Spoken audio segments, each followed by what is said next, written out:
नमस्कार, मैं सुजीत कुमार। आप देख रहे हैं स्टार स्पेशलिस्ट। दोस्तों, आज हम बात करने जा रहे हैं शाहजहां के बारे में। शाहजहां की जुड़ी तमाम जानकारियों को हम इसी वीडियो में आपको देने वाले हैं। तो दोस्तों, कहीं जाइएगा मत, इस वीडियो को अंत तक देखिएगा, आप लोगों के लिए बहुत ही ज्यादा इंपॉर्टेंट है। ठीक है, इसका कार्यकाल से तो बता देते हैं हम कि शाहजहां का जो कार्यकाल है वह 1627 से लेकर के 1658 ईस्वी तक है। ठीक है, और इसके बीच में सारी घटनाएं को हम बताएंगे, इसकी जो उत्तराधिकार का युद्ध हुआ था किस प्रकार से इसके बेटों में, और सारी जानकारी को हम देंगे। और शाहजहां कितने बड़े प्रेमी थे, जिसके यादों में ताजमहल जो है विख्यात है, आप लोगों को सबको पता ही होगा। ठीक है, तो उस सारी जानकारी को हम देंगे यहाँ पर। जैसे क्या मुमताज महल से फेमस उसकी बनी पत्नी थी, जिससे 14 बच्चे हुए थे, है ना। 7 जीवित थे और 7 डेथ कर गए थे। ठीक है, सारी जानकारी को हम देंगे इसी वीडियो में। तो दोस्तों, बस आपको करना कुछ नहीं, इस वीडियो को अंत तक बने रहना है। दोस्तों, शुरुआत करते हैं। शाहजहां शाहजहां का नाम कब हुआ है? 5 जनवरी 1592 ईस्वी। क्लियर? 5 जनवरी 1592 ईस्वी। और इसकी शादी कब होती है? मुमताज महल से। ठीक है, अर्जुमंद बानो इसका जो होता है ओरिजिनल नाम होता है, लेकिन उसको प्यार से मुमताज महल कहते हैं। ठीक है, जैसे कि मेहरुनिशा का साथ जहांगीर जो है नूरजहां कहते थे, है ना। उसी प्रकार से यहाँ पर मुमताज महल इसको प्यार से शाहजहां पुकारते थे। ठीक है दोस्तों, सबसे पहले बात यहाँ पर यह है कि ये इतिहास में एक कट्टरता, एक उदारवादी, ये अपने आप में शाहजहां दोनों थे। क्योंकि हम जानते हैं कि शाहजहां जब गद्दी पर बैठे थे तो वह खुद अपने भाइयों को कत्ल करके बैठे थे। इतनी आसानी से उसको गद्दी नहीं प्राप्त हुई थी। अपने भाइयों को कत्ल करके वह गद्दी पर बैठे थे, नहीं बैठा था।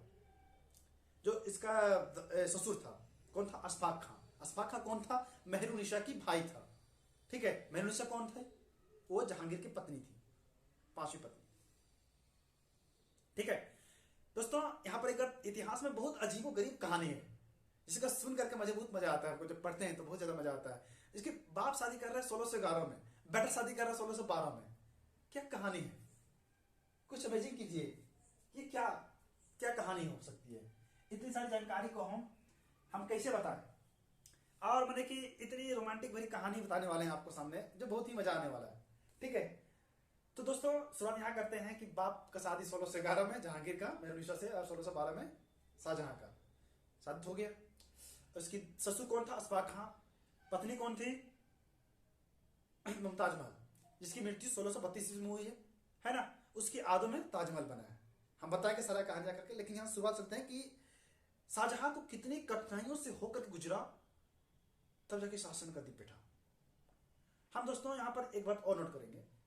हम प्रीवियस वीडियो में बता चुके हैं कि शाहजहां को गद्दी पर बैठने के लिए अपने पिता और अपने भाइयों के विरुद्ध उसको युद्ध करना पड़ा था। क्योंकि दोस्तों हम जानते हैं कि जो जहांगीर का द्वितीय पुत्र है, कौन? शाहजहां। ठीक है, कौन? शाहजहां, जिसका बचपन का नाम क्या था? खुर्रम, शाहजादा खुर्रम प्यार से कहते थे। ठीक है, अकबर का लाडला था, ये बहुत ज्यादा लाडला था। ठीक है, उसकी सैनिक शिक्षा, पढ़ाई लिखाई सब कुछ अच्छी थी। शराबी नहीं था, गंजड़ी नहीं था, नशेड़ी नहीं था, कुछ नहीं था, शांति प्रिय था, उदारवादी था, लेकिन सत्ता के लिए अपने भाइयों का भी कत्ल करके हुआ। दोस्तों, कहानी यहां होती है कि जब जहांगीर का तबियत खराब होता है, ठीक है, तबियत खराब होता है, तो क्या होता है इस समय कि दोस्तों उस समय जो शाहजहां होता है वह दक्षिण प्रदेश में रहता है। कहां रहता है? दक्षिण प्रदेश में, भारत के दक्षिण प्रदेश में। वहां पर उसको ड्यूटी रहता है देखरेख के लिए, लड़ाई करने के लिए। ठीक है, तो वहां से वो रहता है, तो उसको सूचना मिलती है कि उसके पिताजी जो है उसकी तबियत खराब हो गई है, उसको जाना चाहिए। ठीक है, वो वहां से आता है देख रेख करने के लिए कि पिताजी कैसे हैं। तो वो आने से पहले दोस्तों क्या होता है कि उसकी पिताजी की डेथ हो जाती है। और पिताजी ऐसो क्या करता है, उसकी जो ऊपर जो पत्नी रहती है मेहरुनिशा, जिसको नूरजहां कहते हैं, ठीक है, वो क्या करते हैं कि शहरयार को गद्दी बैठाने के लिए जिद कर रहा था। अब परवेश और उसका वहां पर एक और था राजभक्त, है ना, वो दोनों मिलकर के अलग शासन बने कि हम गद्दी बैठेंगे, ऐसा बने कि हुजूम मचल था कि हम शासन बैठेंगे, हम शासन बैठेंगे। अब पिताजी मर गया। अब शाहजहां को फोन किया, फोन मतलब कि मैसेज किया, मतलब टेक्स्ट, है ना, पत्र के माध्यम से। उसके ससुर, एक काम कीजिए कि देखिए आपके पिताजी मर गए हैं, सो यहाँ पर आपका जो सभी भाइयों हैं वो पूरा युद्ध चल रहा है। मेहरुनिशा चाहती कि ये शहरयार बने, परवेज चाहता कि हम बने, है ना। ऐसा करके शासन गद्दी हथियाने के लिए पूरा लड़ाई चल रहा है। तो बोलते हैं काम करो, अभी के अभी तुम जितना राजकुमार है जहांगीर का, है ना, जितना पुत्र है, पुत्रियां छोड़ पुत्र को फिनिश कर दो। फिनिश कर दिया, कहानी खत्म।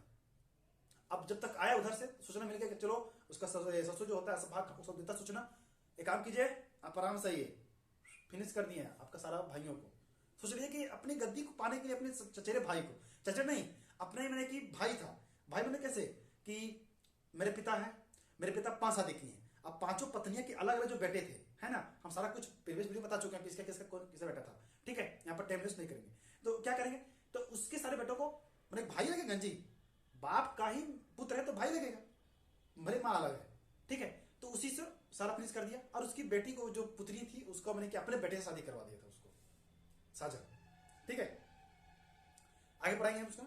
अब दोस्तों यहाँ पर ये हुआ था कि इस गद्दी पर बैठ गया, अब गद्दी पर बैठने के बाद बहुत ज्यादा आक्रमण होने लगा, ठीक है, आक्रमण कोई चाहता था कि नहीं शाहजहां अच्छा शासक नहीं है ना, ये होना चाहिए अपने भाइयों का बहुत क्रूरता शासक है, उदारवादी शासक होना चाहिए था, है ना, उदारवादी मतलब होता है दोस्तों कि सभी धर्मों के प्रति क्या होना, उदारवाद होना, अच्छा दृष्टि अपनाना, ठीक है, किसी को भला बुरा नहीं कहना, सभी धर्मों को एक समान मानना, ठीक है, जैसे कि अकबर महान इसलिए था क्योंकि सभी धर्मों को एक जैसा देखता था वो, कभी खुदा में और कभी अल्लाह में, कभी भगवान में, कभी विच्छेद नहीं किया, ठीक है, वह सब में एक बोलते हैं ना, ईश्वर एक है, इसी उसका उदारवादी उसे कहते हैं, ठीक है, ज्यादा कट्टरतापन उसका नहीं था, कट्टरतापन इसके बेटे में औरंगजेब में आया था, हम बताएंगे आगे कहानी में, ठीक है, तो कहानी तो समझ में आ गया कैसे कैसे गद्दी बैठा सो।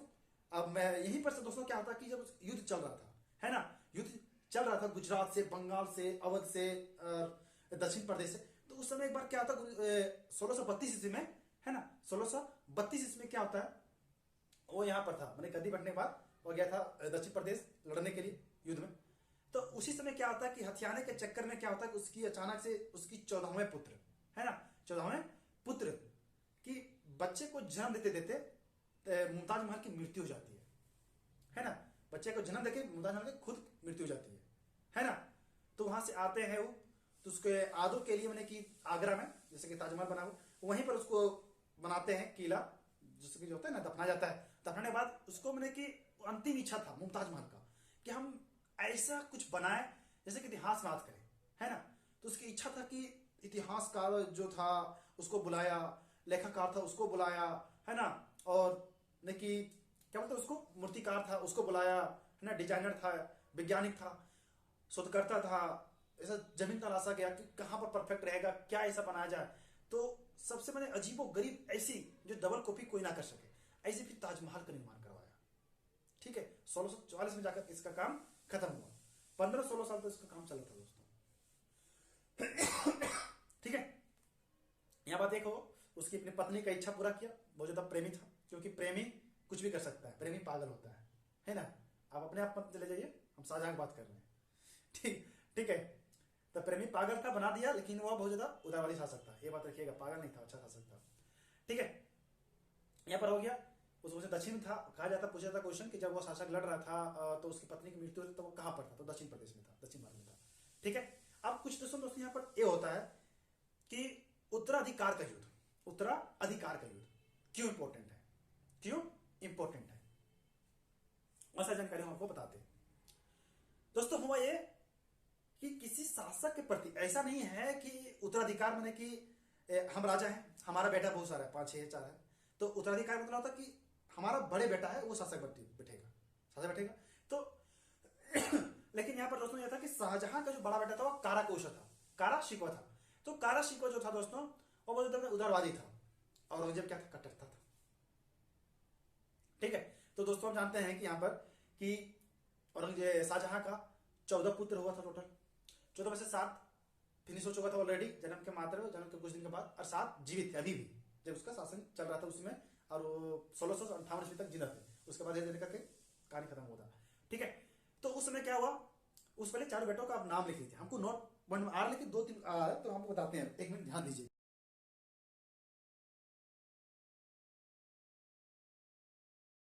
नोट कीजिएगा कि जो उसको जीवित पुत्र पुत्रियों में से था, वह था पहली जो पुत्री थी वह थी जहान आरा, कौन थी, जहान आरा, ठीक है, जिसके जन्म कब हुआ दोस्तों, शाहजहां से दोस्तों 1614 ईस्वी में, ठीक है, 1612 में शादी किया और 1614 में उसकी प्रथम पुत्री हुई थी, ठीक है। और दूसरे दोस्तों दारा शिकवा पुत्र के रूप में जो थी था, वो कौन था, दारा शिको था, ठीक है, जिसका जन्म दोस्तों 1615 ईस्वी में हुआ था।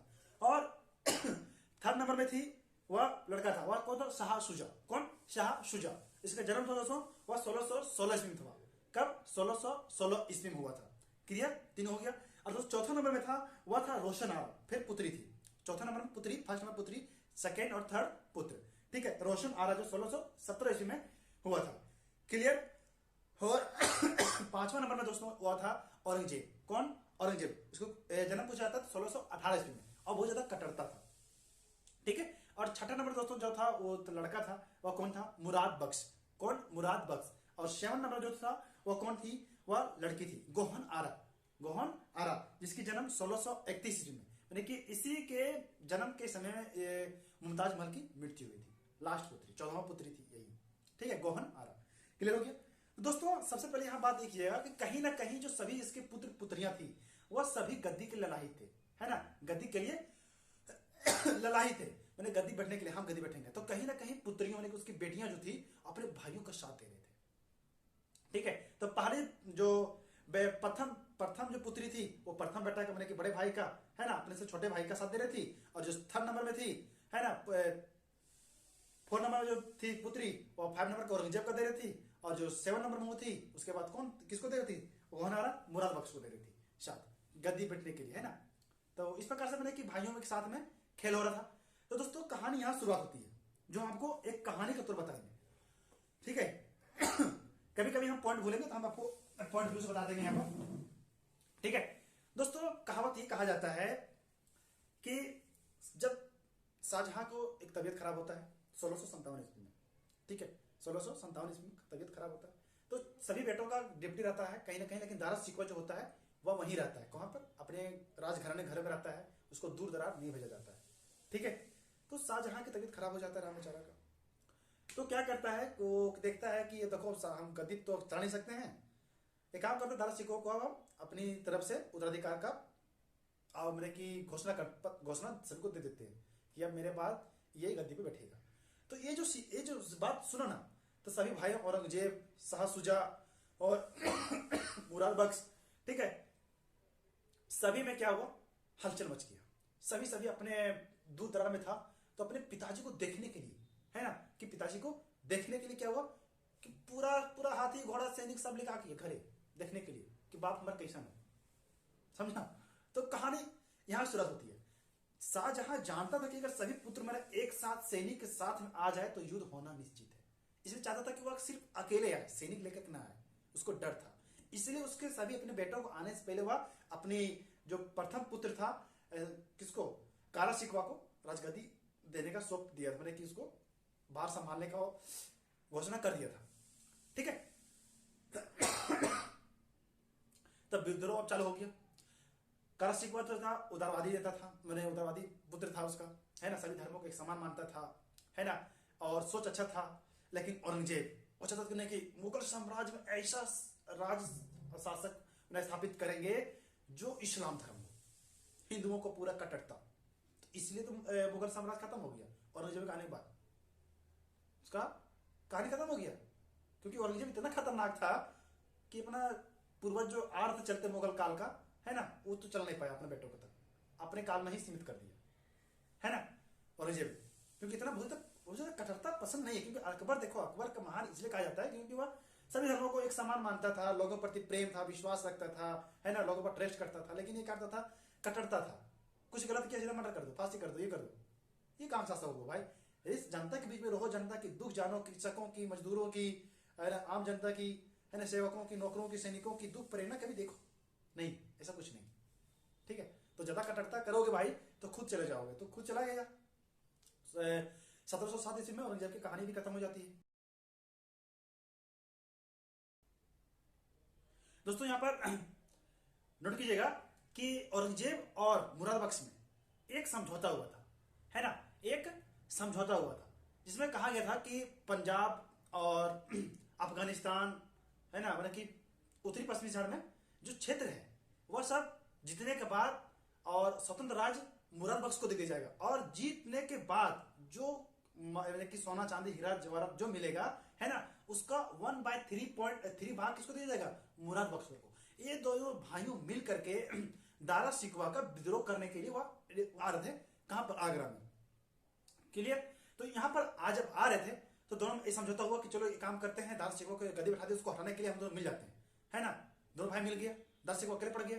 एक और था शाह शुजा, वो अलग परेशान था कि हमको गद्दी बैठना है ना। वो कुछ ना कुछ पाई कर रहा था, वो आ रहा था, नहीं कैसे बैठेगा वो, नहीं हम बैठेंगे, है ना। सब मैंने भाइयों में तीनों भाई एक तरफ, दारा शिकोह एक तरफ। अब दोस्तों यहाँ पर एक बात और घटना होती है, नोट कीजिएगा कि औरंगजेब कितना चालाक है, वो आप ध्यान दीजिएगा, ठीक है। औरंगजेब पहले बात तीनों भाई को मिला लिया, है ना। अब होता यह है कि एक काम करता है, तीनों भाइयों को फिर से खत्म कर देता है। दारा शिकोह को मार मार के भगा के एक बार तुर्की भगा देता है, फिर तुर्की से आता है राम बेचारा तो गुजरात में शरण लेता है, फिर कभी अवध में लेता है, लेकिन दौड़ा दौड़ा करके लास्ट में उसको फिर भगा ही देता है। दारा शिकोह फिर सपना छोड़ता है कि अब हम शासक पर बैठ सकते हैं, ठीक है, और सपना छोड़ देता है। अब मुराद बख्श को जिंदा कत्ल करवा देता है। मुराद बख्श समझता है कि वो हमको जो बड़े भाई को जो मार सकता है तो हम तो छोटे हैं, हमको मारने कभी देर लगेगा उसको, औरंगजेब को, उसको फिनिश करवा देता। वो युद्ध करता है, युद्ध करके भी मारा था वो, ठीक है। शाह शुजा भी क्या करता है, वह युद्ध करता है। जब देखा जाता है कि औरंगजेब जो था बड़े भाई को, अपने बड़े भाई को मारने के लिए जब जाता है उत्तर की ओर, है ना, सिंध प्रदेश की ओर, तो वह चढ़ाई करता है कहाँ, आगरा पर, कि हम किले को तब तक हड़प लेंगे। लेकिन जब उधर सुनता है, अच्छा बेटा सर हम मारने के लिए वहां गया, तुम यहाँ पर हड़क रहा है, रुको तुमको भी छोड़ते नहीं है, रुको। अब उधर से आया, इसको भी शाह शुजा को भी खत्म कर दिया। दो भाई खत्म, मुराद बख्श लास्ट में खत्म किया, तीनों भाई खत्म हो गया। अब गद्दी बैठा, लेकिन उसका जो दारा शिकोह का बड़ा बेटा था, है ना, उसको खत्म कर दिया। छोटा बेटा गुलाम बना लिया, और उसकी पुत्री थी, है ना, दारा शिकोह का, उसको क्या किया, अपने पुत्री, है ना, अपने पुत्री से उसको शादी करवा दिया। मैंने कि अपने बड़े भाई की बेटी से अपने बेटे का शादी करवा देना, ये कहा के नहीं है कि भाई भाई लगेगा यार। जैसे कि हमारा दो भाई है, हम दोनों भाई होते हैं, हमारा बेटी होता है, मेरे बड़े भाई का पुत्र होते हैं, तो दोनों में शादी हो सकता है, हो सकता है। ये मुगल काल में सब कुछ संभव है। बाप शादी कर रहे एक साल पहले, बेटा शादी कर एक साल पीछे, सब कुछ संभव है ना। इतिहास में ऐसे ऐसे घटना, सब कुछ इम्पॉसिबल नहीं, possible, all everything is possible, है ना। तो ऐसी घटनाएं हो सकती है। तो दोस्तों यहाँ पर क्या होता है कि बहुत ज्यादा कट्टरता अपनाता है, बोलता है कि हम दोनों मिलकर के इस्लाम धर्म का स्थापना करेंगे, है ना, इस्लामी राज्य होगा, यहाँ पर शासक होगा, और हिंदुओं को कोई जगह नहीं देगा। जजिया कर लगा देता है फिर से औरंगजेब, है ना। और हिंदुओं को बने कि बताना चालू करता है कि टीका लगा सकता है, ये नहीं कर सकता, वो नहीं करता, बोलते फिर से औरंगजेब अपना कहानी का शासनकाल शुरू कर देता है, अपने भाइयों को कत्ल करके, है ना, और गद्दी पर वो हथिया लेता है। तब तक एक घटना और होती है, यहाँ पर नोट कीजिएगा कि शाहजहां अभी भी नहीं मरा है। 1657 ईस्वी से राजगद्दी खत्म होता है, 1657 ईस्वी में, 58 ईस्वी में, तो गद्दी थोड़े खत्म होता है, शाहजहां का मृत्यु थोड़ी होती है। शाहजहां की मृत्यु 1667 ईस्वी में होता है। तब तक 9 वर्ष तक, है ना, 9 वर्ष तक उसको कारागार में रखा जाता है ना, कारागार में रखा जाता है। कहा जाता है कि शाहजहां की मृत्यु एक जब अंत समय होता है, तो वह ताजमहल को देखते हुए और अपनी पत्नी, प्रिय पत्नी मुमताज महल को आदो में आज करते करते उसकी मृत्यु हुआ था। और औरंगजेब इतना मैंने कि कट्टरता था कि अपने बाप को कभी देखा नहीं था, है ना, आज देखने के लिए उसको देखा भी नहीं, और गद्दी अपना ले अपने भाई को मार करके, है ना, जिसको उत्तराधिकार का युद्ध कहा जाता है। तो दोस्तों एक बार की घटना है कि जब औरंगजेब चाहता था कि चलो अपने पिताजी से मिलने जाते हैं, तभी उसको रास्ते में राजमहल में ही एक पत्र मिलता है, जिसमें पत्र में यह संकेतिक मिलता है, उसको मिल जाता है कि वह अभी भी चाहता है कि दारा शिकोह को 1658 ईस्वी 1659 ईस्वी में चाहता है कि अपने बड़े पुत्र किसको, दारा शिकोह को गद्दी बैठाया जाए। तो यह पत्र जब मिलता है ना, किसको, औरंगजेब को, औरंगजेब चाहता है कि हम शासन पर बैठ लिए हैं, फिर ही मेरा बाप ऐसा चाहता है कि दारा शिकोह बने, हट जान दो कारागार में, इसको नहीं मिलेंगे अपने बाप से, हम छोड़ दो, रहने दो। फिर से वो कट्टरता नीति अपना लेता है, कभी भी 9 सालों में एक भी बार मिलने जाता नहीं है। पत्र के माध्यम से, हाँ बाप कैसे हैं, ठीक है, बट ये कमी हो रहा है, कुछ क्या ठंडा लग रहा है, गर्मी लग रहा है, कप्पन बजा रहा है क्या, ऐसा करके बातचीत पत्रों के माध्यम से, लेकिन आमने सामने में नहीं। वो जेल में, बाप को जेल में डाके तो बेटा राजगद्दी पर सिंहासन चलेगा तो कब तक चलेगा, कहीं ना कहीं उसका शराब तो लगेगा ना। हम लोग आजकल बहुत डरते हैं, किसी को कुछ गलत नहीं करते हैं, है ना, इज्जत करते हैं, सम्मान करते हैं। तो उसे दारा शिकोह भगा दिया था, तो औरंगजेब ऐसा कुछ नहीं था, कुछ सोचता नहीं था, है ना, जो मन आया सो कर दिया, मार दिया, काट दिया, फाड़ दिया, कट्टरतापन, एकदम कट्टरतापन, डरता एकदम किसी से नहीं था। बड़े भाई को मारने डरे नहीं, तो बाप से काट रहे, है ना। तो ऐसी घटना थी, इतिहास में हुई है, जिसको बचाने में बताने के लिए हम मौजूद इच्छुक थे, तो हम बताएं आज हम कि किस प्रकार से शाहजहां अपने कार्यकाल में अपने लिए लड़ा, अपने भाइयों को युद्ध में मार करके जंग बैठा, शासक बैठा, उसके पुत्र भी अपने भाइयों को मार करके, जो 4 नंबर का जो पुत्र था, 5वें नंबर का है ना, 5वें नंबर था ना औरंगजेब, वो गद्दी पे बैठता है। ठीक है, तो इस प्रकार से दोस्तों कहानी यहाँ पर खत्म नहीं होती, कहानी बहुत ज्यादा लंबा चौड़ा है, आपको पता लगेंगे तो हम और ज्यादा हो सकता है, लेकिन आप ऊपर पर जितना व्यू दिए हैं, अगर उतना पॉइंटों का भी याद कर लेते हैं, जन्म मरण है ना, और डेट ऑफ बर्थ किस प्रकार से किसकी मृत्यु हुई है, मुमताज महल की घटना क्या थी, शाहजहां के काल की घटना क्या थी, इसके बीच में कितना युद्ध हुआ था, शाहजहां के काल में 2-3 में युद्ध हुआ था, है ना, वो सब युद्ध को भी जान लीजिएगा। मध्य एशिया संपर्क इसका दोस्तों उतना खासा नहीं था, क्योंकि जीतने गया था लेकिन जीत कर नहीं आया था। ठीक है, तुर्की वगैरह, तो मध्य एशिया संपर्क पूछा जाता कभी कभी, शाहजहां के मध्य एशिया में किस प्रकार संपर्क था, तो उतना कुछ खास नहीं था, है ना, व्यापारिक ठीक था, विदेशों से उसमें आक्रमण कम हुए थे, है ना। शाहजहां का काल को गोल्डन एज कहा जाता है ना, तो क्यों कहा जाता है इसके बारे में आपको एक स्टोरी सुना देते हैं, नोट कर लीजिएगा।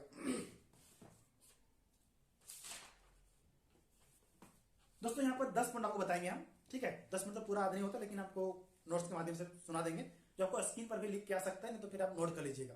ठीक है, हमें टाइम मिलेगा तो आप स्क्रीन पर दे देंगे।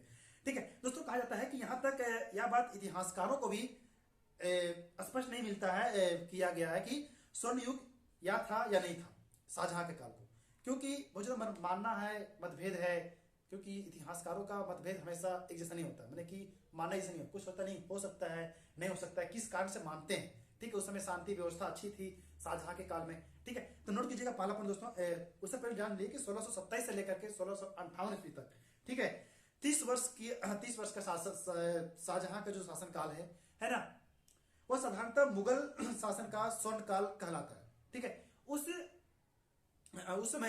समय क्या हुआ कि विदेशी युद्ध बहुत कम हुए थे, हम बता चुके पहले, बहुत कम हुए थे, देश में शांति सुविधा और समृद्धि थी, तथा राजकोष में भरपूर था, है ना, कोई कमी नहीं थी, आर्थिक मंदी का भी कमी नहीं थी, हर चीज भरपूर था। पहला पॉइंट दोस्तों नोट कीजिएगा यहाँ पर कि शाहजहां के दरबार में, ठीक है, शाहजहां के दरबार की शान शौकत, उसके साम्राज्य का विस्तार और संपत्ति, उसकी इमारतों के सौंदर्य तथा मुख्यतः ताजमहल ने आधुनिक इतिहासकारों को चकाचौंध कर दिया था, पहला पॉइंट था। ठीक है, सेकंड पॉइंट नोट कीजिएगा कि शाहजहां का न्याय बर्बर एवं भावनहीन, है ना, भावनहीन, ठीक है, भावनाहीन आतंक से पूर्ण एशिया का साधारण निरंकुशी शासक का न्याय था, जिसमें व्यक्तियों का सम्मान का कोई स्थान न था और जिसमें दयालुता नाम मात्र के लिए भी न थी। शाहजहां का युग, ठीक है, शाहजहां का युग किसानों के लिए, शाहजहां का युग किसानों के लिए, हम हट जाते हैं, इसका स्क्रीन पर दिखेगा। ठीक है, शाहजहां का युग किसानों के लिए शांति का युग था। ठीक है, थर्ड पॉइंट हो गया, फोर्थ पॉइंट नोट कीजिएगा, शाहजहां का काल भारतीय इतिहास में सर्वाधिक समृद्धि का काल था। ठीक है, 5 पॉइंट, विभिन्न इतिहासकारों ने शाहजहां के शासन काल को प्रशंसा की है। शाहजहां परिश्रमी, योग्य और न्यायप्रिय था, इसमें संदेह नहीं किया जा सकता, और उसके समय में ध्यान रखा जाता था, शांति और व्यवस्था थी, व्यवसाय उद्योग एवं व्यापार उन्नति पर थे, किसानों की भलाई पर ध्यान रखा जाता था। ठीक है, ये 5.6 पॉइंट हो गया दोस्तों। अब नेक्स्ट नोट कीजिएगा कि राज्य विस्तार की दृष्टि से दक्षिण के राज्यों की अपनी अधीनता में लाने में शाहजहां सफल रहा था। ठीक है, 7 पॉइंट, साहित्यिक दृष्टि से शाहजहां के समय में फारसी, सांस्कृतिक, हिंदी आदि सभी भाषाओं का संरक्षण प्राप्त हुआ और उनकी प्रगति हुई। शाहजहां को सभी ललित कलाओं का शौक था, ये था 8 पॉइंट। ठीक है, 9 पॉइंट नोट कीजिएगा, शाहजहां के समय में सबसे अधिक उन्नति वास्तुकला यानी कि स्थापत्य कला की हुई। नेक्स्ट पॉइंट, शाहजहां का समय साम्राज्य विस्तार, शांति, संपन्नता और संस्कृति दृष्टि से मुगल काल का स्वर्ण काल माना जा सकता है। ठीक है, और दोस्तों इतिहासकारों का मानना है, ठीक है, मैंने कि विलियम हंटर ने लिखा है इसके बारे में कि शाहजहां का समय में मुगल साम्राज्य अपनी शक्ति और ऐश्वर्य की पराकाष्ठा पर पहुंच चुका था, मैंने कि शक्ति जो थी बहुत ज्यादा उच्चतम था, मैंने सबसे ऊपर हाईएस्ट था। ठीक है, और सर रिचर्ड बर्न ने क्या लिखा है इसके बारे में, यही सुन लीजिए। ठीक है, शाहजहां ने 31 वर्ष, ठीक है, शाहजहां ने 31 वर्ष शासन किया था। उस समय में उसके वंश का साम्राज्य प्रतिष्ठा और संपत्ति का चरम सीमा पर थी। ठीक है, पहुंच गया था, इसमें कोई किसी का डाउट नहीं था, समृद्धि अच्छी थी। ठीक है, शासन व्यवस्था अच्छा चल रहा था, परंतु एक बात अवश्य स्वीकार करनी पड़ती है कि राज्य में जो संपन्नता आई उसका लाभ बादशाह और जागीरदारों को ही प्राप्त हुआ था। ठीक है, बहुसंख्यक किसानों को इससे कोई फायदा नहीं हुआ था। मैंने कि किसानों को फायदा नहीं हुआ लेकिन बादशाह को हुआ था। ठीक है, इसलिए कहा जा सकता था कि बाहरी आक्रमण नहीं हुआ था और राजकोषीय घाटा नहीं हुआ था, शांति व्यवस्था थी। तो स्वर्णकाल वो करने होने के लिए क्या क्या चाहिए? बस यही चाहिए ना, देश में शांति हो, है ना, और क्या चाहिए? कोई युद्ध ना करे, किसी का भय ना रहे, शासन के प्रति सबका प्रेम बना रहे, है ना, जनता शासन से प्रेम करे, शासक जनता से प्रेम करे, और क्या चाहिए? है 55 लाख पैसा देगा तभी मानेगा कि हाँ शांति प्रिय है, गोल्डेज है, मानेगा तभी मानेगा तुम, ऐसा नहीं है। ठीक है, तो दोस्तों कहानी कैसी लगी या हमें कमेंट में जरूर बताएं और नेक्स्ट टॉपिक किस पर चाहते हैं वह भी बताएं। दोस्तों वीडियो के अंत तक बने रहने के लिए आपका बहुत बहुत धन्यवाद।